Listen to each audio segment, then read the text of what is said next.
Bonjour, bonsoir, indépendamment de là où vous êtes. J'espère que vous avez passé un bon moment dans la prière. Sans plus tarder, nous allons prier pour commencer ce moment de méditation. Seigneur Dieu, te remercions déjà pour ce moment de prière que tu nous as permis de passer en disant, Seigneur Dieu. Merci pour toutes les connaissances dont les gens ont pu faire part par rapport à des témoignages, par rapport à des moments d'intercession, par rapport au moment de la santé, par rapport à tous les moments, Seigneur Dieu, que tu as permis qu'ils puissent arriver, Seigneur Dieu. Merci Seigneur Dieu pour toutes les personnes aussi qui ont pu intervenir. Te remettons ce moment de méditation, que tu puisses guider mes propos, que tu puisses parler à travers ma bouche afin que ton peuple puisse comprendre et qu'il puisse appliquer ce que je vais dire. Sois avec moi, pour ton fils Jésus, pour ta gloire. Amen. Alors, avant de parler du sujet sur lequel je vais parler aujourd'hui, je vais vous donner un petit contexte. Un petit contexte.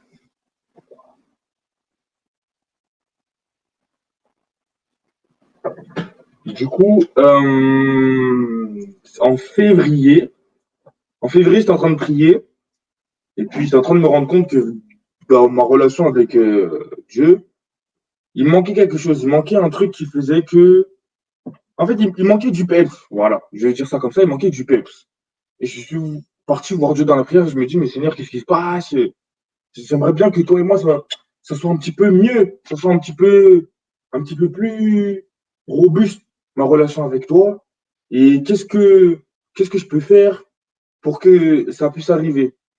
Et puis, j'étais en train de prier comme ça, et puis, le Seigneur me met dans l'idée de faire un 40 jours de jeûne. Sauf que le problème, c'est que moi, quand j'entends l'idée de faire 40 jours de jeûne, ça m'effraie déjà, premièrement, parce qu'il faut savoir que je suis quelqu'un, j'aime trop manger. J'aime vraiment trop manger. Dieu m'a donné une bouche, et je mets à contribution cette bouche, mais vraiment beaucoup. C'est-à-dire que j'ai jamais eu vraiment de problème de nourriture. J'ai pas été un enfant, je finissais pas mon assiette. Vraiment, vous mettez n'importe quoi dans mon assiette, je finis. C'est pas un problème.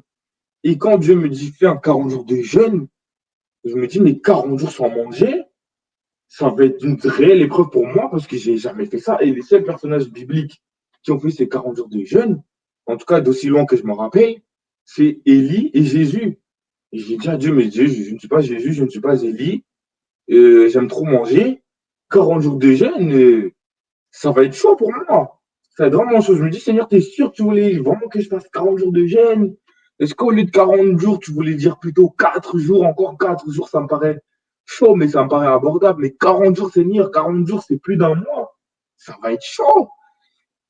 Et puis, j'étais en train de parler comme ça à Dieu. Et puis, je dis, Seigneur, non, je ne vais pas faire 40 jours secs d'un coup, je ne mange pas. Ce que je vais faire, c'est que le matin, je ne mange pas. L'après-midi, je ne mange pas. Et vers 21h, 22h, je mange. Et puis, je vais faire ça pendant 40 jours d'affilée. Et généralement, quand on fait des jeûnes, souvent on a un thème. Je ne sais pas, je vais dire n'importe quoi, mais il y a des gens qui jeûnent pour, je ne sais pas, prier pour que Dieu puisse débloquer leur bénédiction, prier pour améliorer leur foi pendant 40 jours ou quoi. Mais moi, ça n'a pas été mon cas. Moi, j'ai juste dit, Seigneur, je vais faire ce jeûne où le matin, je ne mange pas, l'après-midi, je ne mange pas, et le soir, je mange. Mais par rapport au thème de mon jeûne, je te laisse décider. Je te laisse décider de quel livre je vais étudier, sur quoi je vais me pencher, quelles sont les choses que je vais apprendre, etc. Je te laisse le contrôle de tout. Moi, je m'occupe du jeûne, toi, tu t'occupes de mes connaissances. Et voilà, et février, ça a commencé, si je ne me trompe pas, ça a commencé fin février, début mars, quelque chose comme ça. Et Dieu m'a amené à étudier les livres de un roi et de deux rois. C'est-à-dire pendant ces 40 jours, j'ai vraiment étudié de fond en comble un roi et deux rois. Mais dans les livres de un roi et deux rois, il y a l'histoire d'Élie et d'Élysée qui m'a énormément marqué et c'est sur quoi aujourd'hui que je vais baser ma prédication et que je vais tenter de vous éclairer par rapport à ce sujet. Du coup, Élie, l'histoire d'Élie démarre dans le livre d'un roi. Prenez-le avec moi, je vous invite à prendre un roi. Je vais pas lire les chapitres, je vais les passer assez vaguement parce que c'est pas vraiment le sujet de la prédication aujourd'hui. Mais l'histoire d'Élie commence à partir d'un roi au chapitre 17. Si je devais résumer de manière très brève l'histoire d'Élie se résume en 6 points. 6 gros points que la Bible détaille. Premier point, il est dans 1 roi, chapitre 17. La prophétie d'Élie. Donc, Élie va voir Akab. Akab, puisque tu t'es tourné vers les idoles, tant que je ne prierai pas, il n'y aura pas de pluie sur la surface de la terre. Premier point qu'on peut soulever dans la vie d'Élie. Deuxième point, il arrive à partir du verset 8. Donc, 1 roi 17 au verset 8, je lis. Or, la parole de l'Éternel lui fut adressée. Lève-toi, verset 9, lève-toi, va à Sarepta, qui appartient au territoire de Sidon, et installe-toi. Là, j'y ai ordonné à une veuve de te nourrir.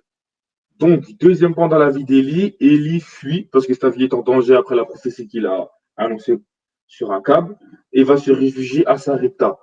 À Sarepta, on a le fameux épisode où la femme n'a pas de farine, enfin, ou en tout cas a très peu de farine et très peu d'huile. Cette femme est confrontée à un dilemme. Soit elle écoute la parole d'Élie et elle lui fait confiance, elle développe sa foi, et puis l'huile et la farine ne faillissent pas et ne diminuent pas dans le pot. Soit elle prépare le dernier repas pour son fils et elle meurt et n'écoute pas Élie. Elle va faire le pas de la foi et va donner à manger à Élie, et ce qui va faire que le pot de sa farine et de l'huile ne va pas, ne va plus jamais diminuer. En même temps, à Sarepta, qu'est-ce qui se passe? Le fils de cette dame va mourir et Élie va le ressusciter. Ça, c'est le deuxième point. 1 roi 18 nous explique le troisième point qui résume la vie d'Élie. C'est l'épisode du Mont Carmel où Dieu va se manifester et va clairement montrer sa puissance comparée à tous les prophètes de Baal. Et il va venir faire descendre le feu en consumant l'holocauste qu'Élie avait préparé. Ça, c'est dans 1 roi 18, vous pouvez les lire. Et voilà. On va sauter ensuite 19, 1 roi 19, 1 roi 20. Ensuite, on arrive à 1 roi 21, qui est le quatrième point de la vie d'Élie. Donc, je résume. Premier point de la vie d'Élie, la prophétie sur la sécheresse. Le deuxième point, la veuve de Sarepta avec l'épisode de la farine, de l'huile et la résurrection de son fils. Troisième point, le mont Carmel. Quatrième point qui est dans 1 roi 21, qui est la vigne de Naboth. Donc, globalement, bon, ceux qui veulent le lire, allez-y. Il est dans 1 roi 18, 1 roi 21, pardon. Mais globalement, c'est le roi Akab voulait la vigne de Naboth. Naboth ne veut pas lui passer. Qu'est-ce qu'Akab fait? Akab tue Naboth. Du coup, il peut prendre sa vigne.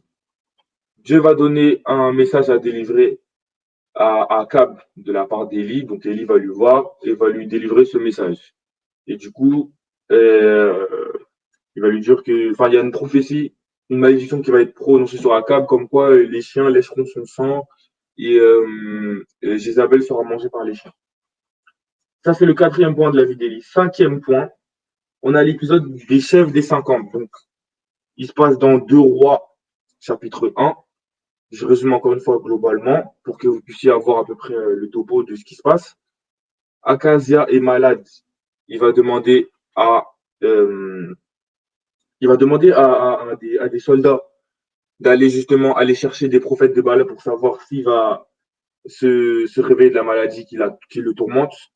Élie va apprendre ça et va justement interpeller les soldats pour leur dire, mais Akazia, pourquoi il va chercher les prophètes de Baal en sachant que je suis là et il y a d'autres aussi prophètes de Dieu. Les soldats ne vont pas être contents, ils vont apporter ça à Akazia. Akazia va demander aux soldats d'arrêter Élie. Et Élie, je ne sais pas si c'est 2 ou 3 fois, je ne me rappelle plus exactement. Mais en tout cas, ce qui est sûr, c'est qu'il y a plusieurs groupes de soldats qui vont mourir parce que le feu du ciel va descendre et les embraser. Ça, c'est le 5e point de la vie d'Élie. Dernier point dans la vie d'Élie, c'est son enlèvement et sa succession par Élisée. Et ça arrive dans 2 rois au chapitre 2. Donc, dans la Bible, on a 6 éléments que j'ai résumés globalement, mais je vous invite vraiment à les lire parce que c'est super intéressant. Il y a vraiment énormément de choses à retenir de chaque épisode chaque histoire qui sont liées à Élie. Mais je résume. On a la prophétie sur la sécheresse, la veuve de Sarepta et la résurrection de son fils. Troisièmement, le mont Carmel. Quatrièmement, la vigne de Naboth. Cinquièmement, l'épisode avec le roi Ézéchias et le chef des 50. Excusez-moi.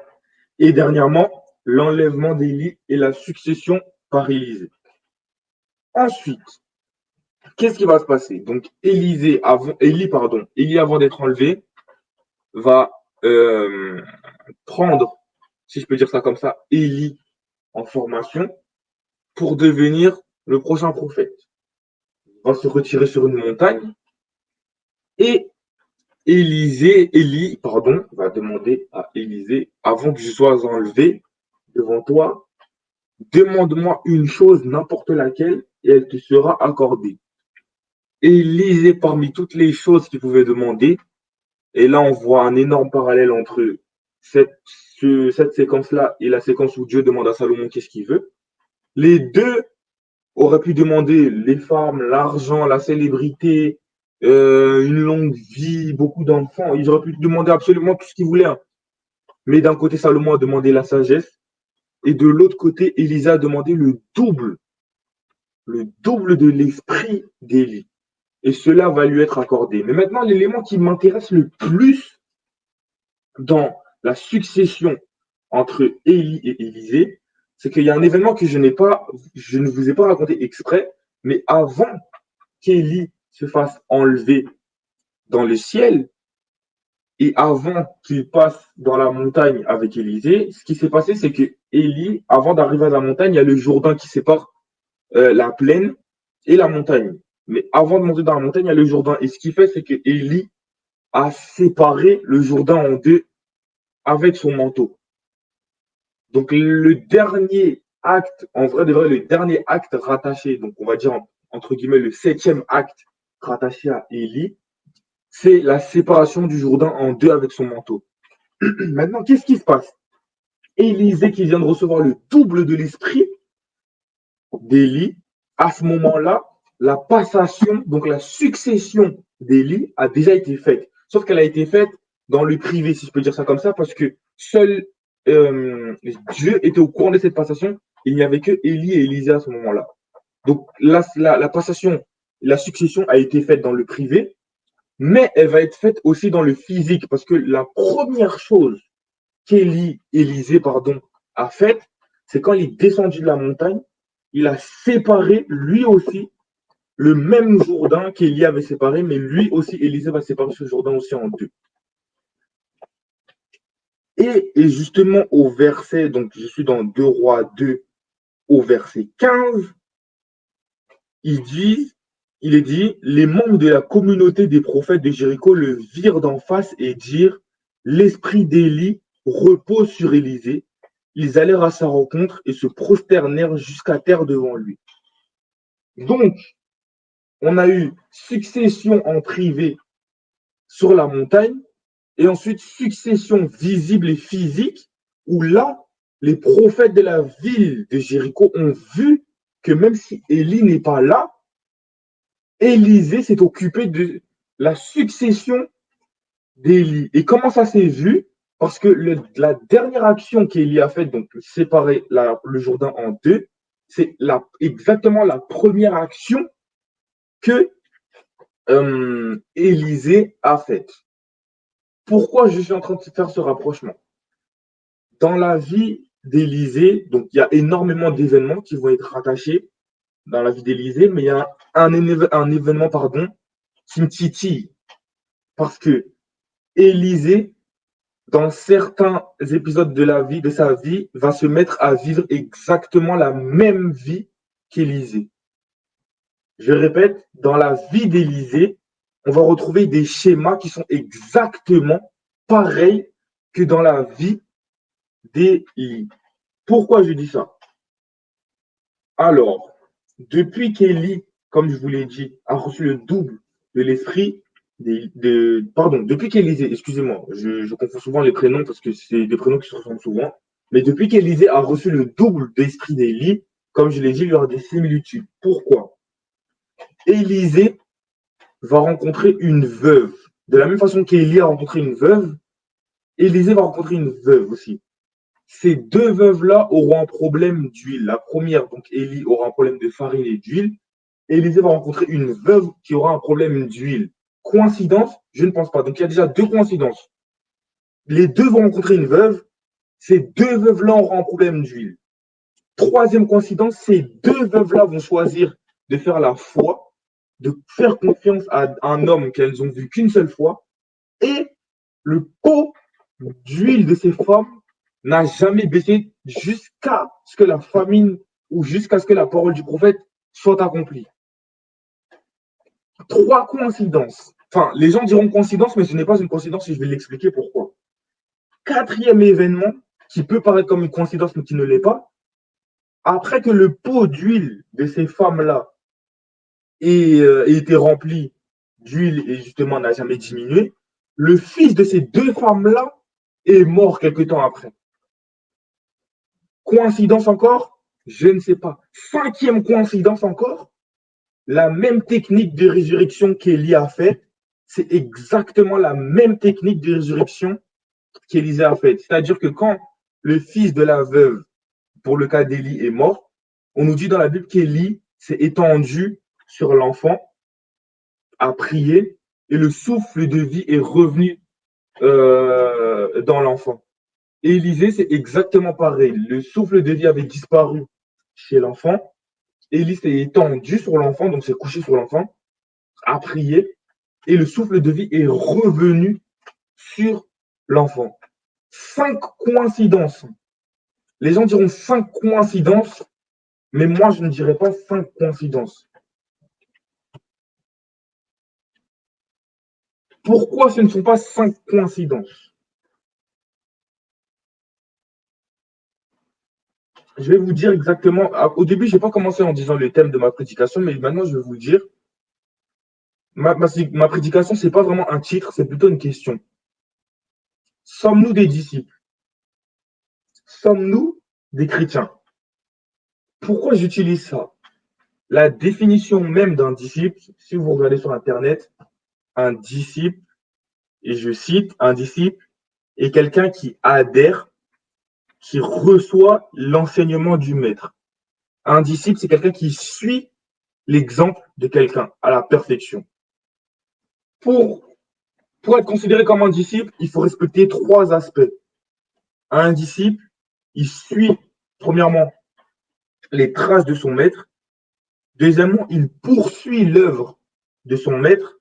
Et troisièmement, il y a une phrase qu'on aime beaucoup dire, c'est que l'élève dépasse le maître. Autrement dit, le disciple dépasse en termes d'action et d'accomplissement son maître.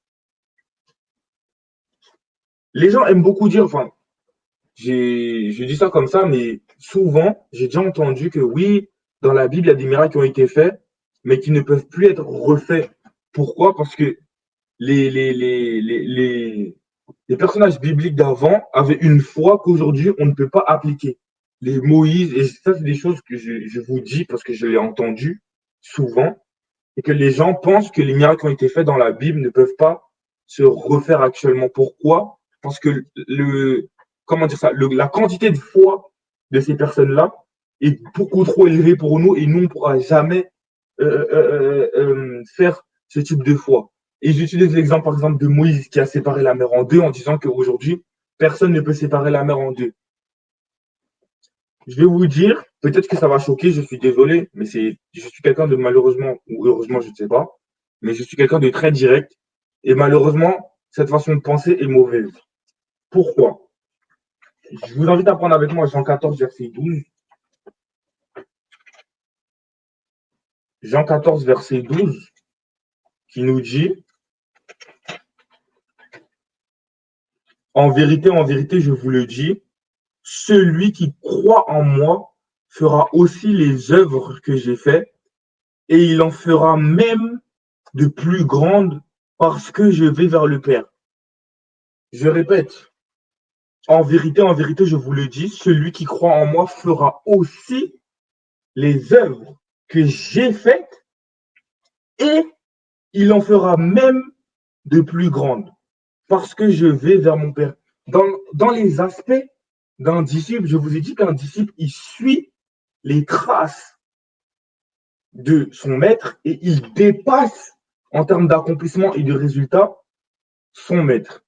Voilà pourquoi aujourd'hui, pas la définition, pardon, le titre de ma prédication, c'est Sommes-nous des disciples? Sommes-nous des chrétiens? Parce que le mot chrétien, si on revient aux sources et aux origines du mot chrétien, chrétien, ça veut littéralement dire ceux qui suivent le Christ.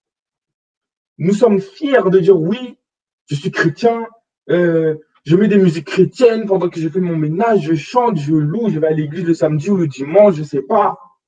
Mais réellement, sommes-nous des disciples de Dieu, sommes-nous des chrétiens? Parce que quand on regarde la vie d'Élisée, Élisée a marché dans les traces d'Élie.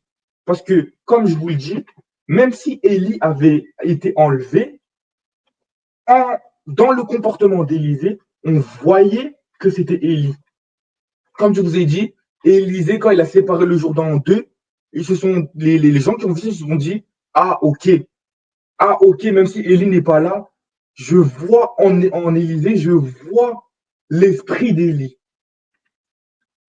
Je vous ai dit aussi que l'élève dépasse le maître en termes d'accomplissement et de résultats. Dans la Bible, je vous ai dit qu'il y avait à peu près 6 ou 7 événements rattachés à Élie. Dans la Bible, par rapport à Élisée, j'ai compté un. Je vais vous dire, on a exactement 1, 2, 3, 4, 5, 6, 7, 8, 9, 10, 11, 12. On a 12 événements qui sont rattachés à la vie d'Élie. En tout cas, dans la Bible nous décrit 12 événements majeurs dans la vie d'Élisée. Autrement dit, avec un calcul très simple, la vie d'Élisée est détaillée 2 fois plus que celle d'Élie, où Élisée a accompli 2 fois plus de choses, ou en tout cas la Bible nous montre 2 fois plus de choses dans la vie d'Élisée que dans la vie d'Élie. Donc, premièrement, Élisée a marché dans les traces d'Élie, parce que dans sa façon de se comporter, on voyait que Élisée avait reçu le double de l'esprit d'Élie. Élisée avait aussi dépassé son maître en termes d'accomplissement et de résultats, parce qu'il a fait plus, en tout cas la Bible nous montre plus de miracles dans la vie d'Élisée que dans la vie d'Élie.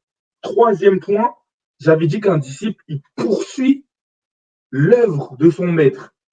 Élie, Dieu est venu voir Élie et il lui a dit qu'il devait oindre Jéhu pour roi d'Israël et devait oindre Hazaël, roi d'Israël. De Syrie, pardon, excusez-moi. Mais pour X raisons, la Bible ne dit pas pourquoi, mais Élie ne l'a pas fait. Qui s'est chargé d'aller oindre Jéhu, roi d'Israël, et Hazaël, roi de Syrie? Eh bien, c'est Élisée. Coïncidence? Je ne pense pas.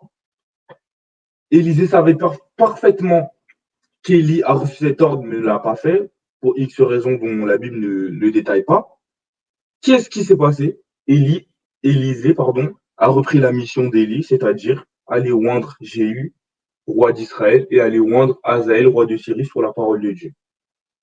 Autrement dit, Élisée a tout à fait compris qu'est-ce qu'un disciple est censé faire, qu'est-ce qu'un disciple est censé accomplir, qu'est-ce qu'un disciple n'est pas censé faire, et a rempli parfaitement les 3 aspects qu'un disciple est censé accomplir.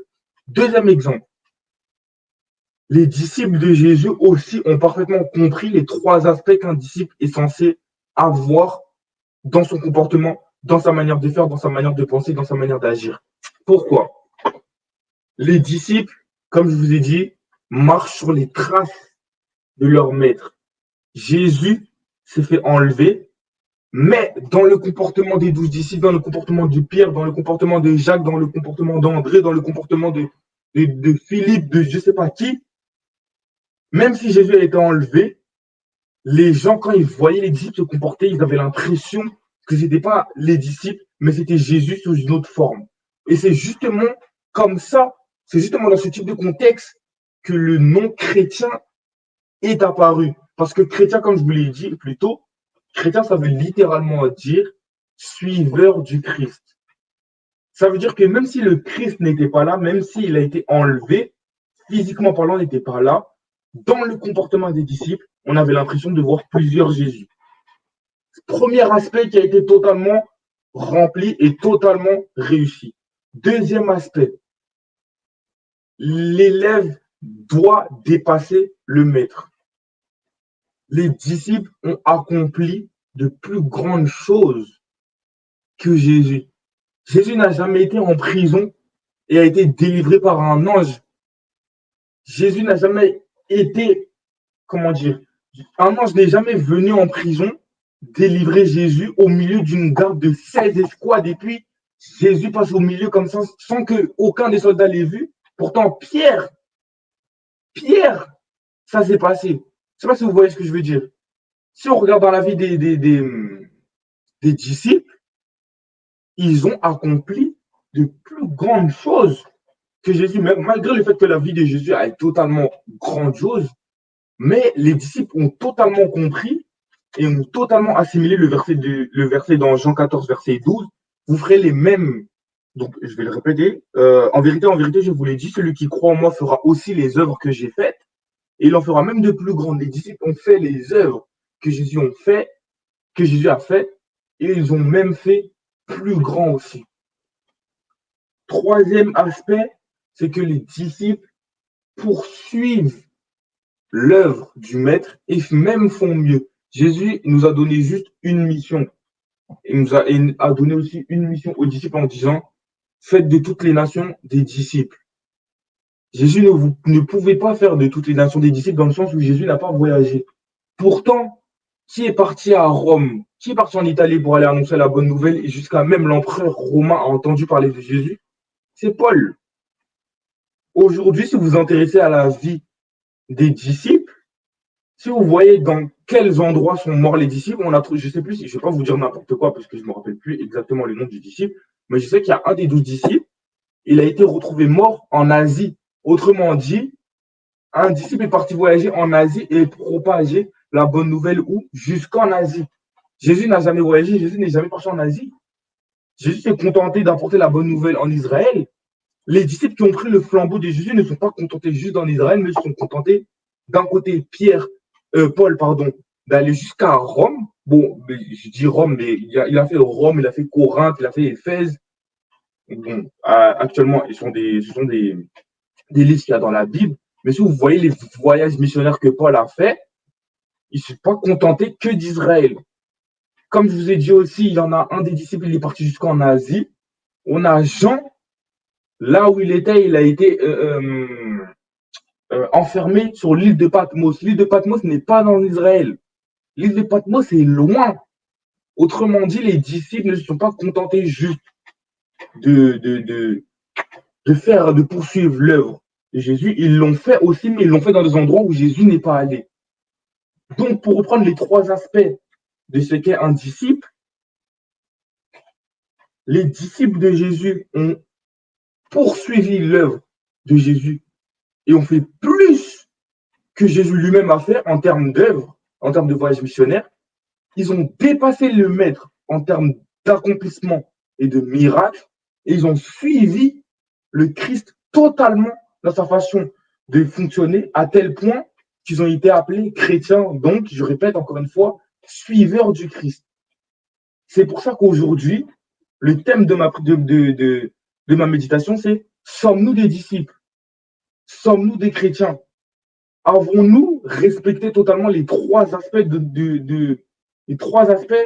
du disciple dans nos vies? Est-ce que dans nos vies, on peut dire clairement qu'on suit les traces même de Jésus à tel point que même si Jésus a été enlevé 2000 ans en arrière, est-ce qu'on peut, quand on nous voit, est-ce qu'on peut dire clairement que j'ai l'impression de voir Jésus? Est-ce qu'on peut avoir est-ce qu'on peut dire clairement qu'en termes d'accomplissement, en termes d'action, on a fait des miracles au même stade que Jésus, voire des miracles au-dessus de Jésus? Est-ce qu'on peut dire ça? Parce que Jésus a calmé la tempête. Je suis désolé de vous dire ça.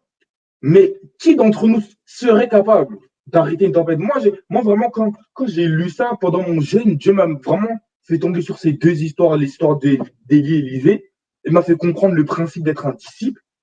Ça m'a mis une gifle parce que moi-même, je pensais que j'étais bien dans ma relation avec Dieu, mais en fait, je suis super loin d'avoir juste, je vais même pas dire appliquer le concept d'être un disciple. J'avais, j'étais vraiment super loin d'avoir compris même le concept d'être un disciple. Et quand je regardais dans ma vie, je ne suis pas assez les traces de Jésus. C'est-à-dire que dans mon comportement, on ne peut pas dire qu'on voit Jésus. En termes de miracles, Jésus calmait des tempêtes, chassait des démons, ressuscitait. Il disait maladie, sort, et puis la personne est guérie sur le champ. Moi-même aujourd'hui, j'ai un rhume. Maintenant, il faut voir comment le rhume il reste dans ma vie, il sort pas. Et quand je vois ça, je me dis, mais waouh, je suis trop loin d'être un disciple. Je suis trop loin d'être un disciple. Aujourd'hui, si je parle à une tempête et je dis la tempête, calme-toi, est-ce que la tempête va m'écouter? Non, parce que je sais, malheureusement, et c'est malheureusement réel, et je sais que si Dieu m'a mis à cœur de partager ce message avec vous, c'est que je sais qu'il y a au moins une personne aussi qui est dans le même cas que moi. Parce que moi, je sais que je ne marche pas dans les traces de Jésus. Je sais pertinemment que je ne peux pas faire les miracles que Jésus a fait. Je sais totalement que je ne poursuis pas l'œuvre que Christ m'a demandé de faire en sachant qui est de faire des nations des disciples. Et quand j'ai compris ça, ça m'a mis une gifle. Ça m'a mis une gifle parce que malheureusement, je ne suis pas le seul à le penser que je suis bien dans ma relation avec Dieu, alors que malheureusement, aujourd'hui, nous n'avons pas une vie de foi. Nous ne faisons même pas la moitié des miracles que Jésus a fait. Nous ne sommes même pas les Jésus que nous devrions être pour les autres personnes. Nous ne suivons même pas l'objectif qui est d'aller convertir des gens, d'aller ramener des gens, de faire des gens des disciples. Et en vrai, de vrai, c'est logique parce que si nous-mêmes, nous ne sommes pas disciples, comment allons-nous faire des disciples? Et vous savez, petite anecdote. Moi, mon père, il m'a appris plein de sports. En étant petit, j'ai baigné dans deux sports. Premièrement, comme la plupart des garçons, j'ai baigné dans le foot. Donc, très petit, j'ai commencé à faire du foot. Et à mes 5, 6 ans, mon père m'a commencé à m'apprendre le ping-pong. Moi, mon objectif, depuis que j'ai commencé le ping-pong, ça a toujours été de battre mon père. Quoi qu'il arrive, vraiment, je m'étais mis comme objectif de battre mon père. Et de mes 5 ans jusqu'à 15, 16 ans, je n'ai jamais battu mon père. Mais ça a toujours été mon objectif. Je faisais des tournois, je m'entraînais, je faisais des cours de ping-pong. J'ai même fait les championnats de Paris pour vous dire, je me suis même bien classé, plutôt bien classé. Vraiment, je m'entraînais dans le seul but de dépasser le maître. Pourquoi? Parce que mon père, c'est vraiment lui qui m'avait appris. Et moi, l'objectif, c'est que l'élève dépasse le maître. Ça a pris 10 ans, pour vous dire 10 ans, parce qu'à chaque fois que je pensais que j'étais fort, je refaisais des matchs avec mon père et je me prenais encore des scores. Toujours mon père, il me mettait ma raclée. À chaque fois, je pensais que j'étais fort. Je venais, je jouais, je perdais. Mais mon seul objectif, c'était de devenir plus fort que mon père. Jusqu'à ce qu'un jour, ce qu'on faisait, c'est qu'on faisait des sets. Donc, qu'est-ce qu'on appelle des sets? C'est des petits matchs en 21. On faisait le premier qui gagne 3 matchs en 21 points. Et donc, je faisais souvent ça avec mon père. Et ben, mon père, il me battait tout le temps 3-0. Donc, 3-7-0, il me battait. Jusqu'à ce qu'un jour, à mes 15, 16 ans, j'ai réussi à arracher un set. Bon, j'ai perdu parce que mon père, il a pris 3-7 après derrière. Il a gagné les 3-7, 3 matchs en 21 points. Mais le jour où j'ai pu prendre 21 points à mon père, ce jour-là, il fallait voir comment j'étais content. J'étais super content, mais ça ne m'a pas suffi. Ça ne m'a pas suffi. Pourquoi? Parce que mon objectif, c'était de battre mon père jusqu'à ce qu'un jour, j'ai pu lui arracher 2-7. 2-7, certes, je n'ai pas gagné le match puisqu'il en a gagné 3, mais j'ai pu arracher 2-7. Et ça m'a permis encore de voir que je m'améliore jusqu'à ce qu'aujourd'hui, je lui arrache 3-7 facilement, carrément. Aujourd'hui, c'est lui qui a plus de problèmes à m'arracher un 7. Tout ça pour vous dire que l'élève a dépassé le maître. Et aujourd'hui, je forme mon petit frère. Donc, mon petit frère, je lui ai appris aussi le ping-pong pour qu'un jour aussi, lui, puisse un jour me battre. Pour vous dire que, en fait, la phrase l'élève dépasse le maître, c'est une boucle qui se répète, enfin qui est censé se répéter. Maintenant, la question c'est, est-ce que nous, en tant que chrétiens, notre objectif, c'est de faire répéter la boucle? Est-ce que, je ne sais pas si c'est compréhensible ce que je veux dire. Est-ce que dans notre façon de voir notre relation avec Dieu, est-ce que notre objectif, de la même façon que moi, mon seul objectif, c'était de battre mon père, est-ce que dans notre objectif en tant que chrétien, c'est vraiment de dépasser le Christ dans tout ce qu'il a fait? Et c'est pour ça qu'au début, je disais qu'il y a des gens qui disaient que oui, faire des miracles actuellement, ce n'est pas possible parce qu'on n'a pas la foi, parce que les hommes de la Bible, les Moïse, les Abraham, les Samson, les Gédéon, les nanas, ils étaient beaucoup plus forts que nous. Nous, on n'arrivera pas, c'est pas possible. Non, eux, c'est des gens qui ont compris qu'est-ce que c'était un disciple. C'est des gens qui ont littéralement représenté Dieu sur terre dans leur façon d'agir, de penser, de parler, qui ont dépassé. Bon, je ne peux pas dire dépassé parce que Jésus n'est pas encore venu à ce moment-là, mais qui clairement ont fait des miracles, clairement ont montré que l'Esprit de Dieu était avec eux. Aujourd'hui, on a un rhume, le rhume ne part pas. On est là, il y a des chrétiens, ils enchaînent des CDD, ils enchaînent des CDD, des CDD, des CDD, ils n'arrivent pas à décrocher un CDI. Pourquoi? Le pouvoir est entre nos mains. Est-ce qu'on a réalisé que réellement, déjà de un, le pouvoir est entre nos mains? Deuxièmement, nous sommes censés faire des miracles qui sont au-dessus de ce que Jésus a fait. Si Jésus était sur la terre, et prenons le cas qu'il était censé travailler, est-ce que vous pensez que Jésus réellement, il enchaînerait les CDD? Je suis désolé d'être direct comme ça, mais malheureusement, c'est vrai. Il y a beaucoup de gens, et je me mets moi premier dans le sac, on ne vit pas la vie de chrétien qu'on est censé vivre. On est très loin de vivre la vie de chrétien qu'on est censé vivre. Il y a beaucoup de chrétiens qui pensent qu'ils sont chauds, qu'ils sont bouillants dans leur vie avec Dieu, mais en réalité, vous n'avez pas les trois aspects de ce qu'est un disciple réellement. Encore une fois, désolé d'être direct, d'être très cru, mais il fallait que quelqu'un le dise.